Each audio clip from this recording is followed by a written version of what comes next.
Welcome back to Andersen Acres. Today we're listening to Blue chat. And we're thank you. Oh my God. Every time I try to start a serious video, I know, I'm trying to talk. We're going to ignore him. We're out here today with Arwen because we're diving into an essential aspect of goat husbandry. This is building the perfect kidding kit. So whether you are a seasoned homesteader, a new hobby farmer, having a well-prepared kidding kit really just helps ensure a smooth birthing process both for your does and for their babies. That's Java. Just show facts. Anyway, so kidding, which is the process of goat birthing, is a pivotal time on any farm, and you're not a goat. That's awesome, but you're not a goat. Thank you. But it's a pivotal time for any farm. While goats often kid without complications, being prepared with the right tools can make all the difference. Why are we licking my hand? Lick, lick, lick, lick, lick. Hi. I love you too. So a comprehensive kidding kit equips you to handle common situations, ensuring the health and safety of both mother and her little ones. That's important. Thank you, Blue. But it's really important that your little ones are safe and healthy, right? That's the goal. Why are you having goats if you don't want them to be safe and healthy? So, what are the components of a good kidding kit? Okay, that's important. It's important to go through them. First, you want clean towels and old t-shirts. Or old t-shirts. Either one works. It doesn't matter. These are crucial for drying and cleaning newborn kids immediately after birth, so don't be caught without a bunch of old towels. You want some sterilized scissors. These are used to trim the umbilical cord to a safe length, reducing infection risks. You want a 7% iodine solution. 7%. Don't go lower than that. Has to be 7%. Dipping the trimmed umbilical cord in the iodine solution helps prevent infections. You do not want an umbilical infection. Dip that little umbilical cord. It will save you so much. So many problems. Like, just do it. Okay? So, do that. You're going to want either dental floss or umbilical clamps. Either ones work. It doesn't matter. Whichever one. I'm not opening the gate. But whichever one you want, dental floss or umbilical clamps. I prefer clamps. Some people really like floss. These are for tying off or clamping the umbilical cord if it becomes necessary. Sometimes mama handles it and you don't have to do anything. Sometimes you need to step in. You're going to want some lubricant. Why are we standing on top of the poop pile? Because you're scratching your shoulders. That's a good spot to scratch. We're going to rake this out too. Anyway, you want some lubricant, a good quality lubricant. You can get this at your local drugstore. This will help you assist in repositioning the kids during challenging births. I know it sounds intimidating, but if a baby gets stuck, you're going to want lube to help move it into position. You're going to need some disposable gloves. I like nitrile. You'll want sterile ones, good ones, quality ones that fit your hands. These maintain hygiene and reduce the contamination risks during the assistance that you may have to provide. I hope you don't have to provide it.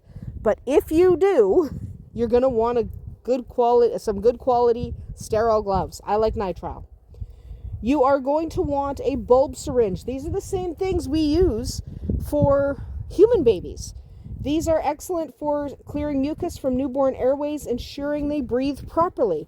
So the same thing we do with human babies, you're going to do with your goat kids. You're going to need a digital thermometer. And yes, you need a separate thermometer for the goats. Don't use your own thermometer because you're not taking the temperature of a baby goat in the mouth. It's up the bum. It sounds kind of gross, but that's what you got to do. That's what you need to do for a baby goat. Monitoring the doe and kids' temperatures can indicate health status. And if you do have a baby goat that's kind of failing and you need to feed him, you need to check his temp to make sure he's up to temp. You don't want to feed a baby goat that is under temp. Okay, feeding a cold kid could kill it. So you definitely need to be able to monitor the temperature. Itchy? Yeah, it's spring shedding time, so she wants to scratch off some of the shed. Also, you're going to want a flashlight with extra batteries. Okay? We use rechargeable batteries. We have interchangeable batteries for our flashlight. Whatever you use, make sure you have extra batteries, backup power supply. Overhead lights are not quite good enough. It's going to be dark because mama goats usually have their babies in the middle of the night, which is inconvenient, but you know, what you going to do about it? So you need reliable lighting, especially at night when they're having their babies. You need to be able to check things. You're going to need a Nutri-Drench or a similar supplement. I like the Nutri-Drench for goats and sheep. You might like a different brand. We're going to sneak through. All right. But you might like a different brand, but you need something to provide energy to weak newborns or exhausted does. They're going to need something. Okay? You need something on hand. You're going to want one of those goat halters with the attached lead rope. This can be useful for restraining or guiding the doe as needed. Hopefully, you don't need something like that. It'd be great if you didn't. But in the event you need to help mama might not be so receptive to your help, and you might need to actually restrain mama. So if you have to restrain mama, the only real way to do that is with a halter and lead. So have one on hand, even if you don't use it very often. You're going to need some kind of bottle or feeding tube in case you have babies that are weak and need your help getting that colostrum. Or if you have a baby that mama rejects, especially if she has more than two. There may be one that she just goes, no, thank you. So you're going to want to have bottle feeding supplies or feeding tubes on hand so you can get stuff into the babies. Okay, this is really important for assisting weak babies. They need that colostrum. Have a way to get it into them. You're going to want to talk to your vet about emergency medications that you might want to have on hand. Have your vet come out, check your goats. He'll recommend stuff or even prescribe stuff that you might want to have on hand while you are in kidding season. So check with your vet there. It's a good idea to have the vet come out anyway before kidding season just to evaluate your farm, give you kind of any hints and tips for really buckling down and getting ready for kidding season. So have them out, talk to them about medications you might want to have on hand, get those medications beforehand. And don't forget a notebook and pen. And documenting each birth helps track health records and interventions. Put this in your kidding kit. Keep it in there. That way you can write down what happened while it's still fresh in your mind, and you can review those notes later and actually have a record of what happened. Okay? Not all of us have a camera pointed at everything every second. You won't necessarily have that documentation if you don't write it down. So, notebook and pen or pencil. Make sure your pen has ink and is currently working, and have backups in the kidding kit so you're not running around looking for a pen.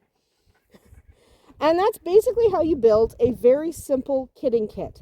Being prepared makes a world of difference for both you and your goats, and it just will put you at ease knowing that you have the supplies on hand. You might not need them.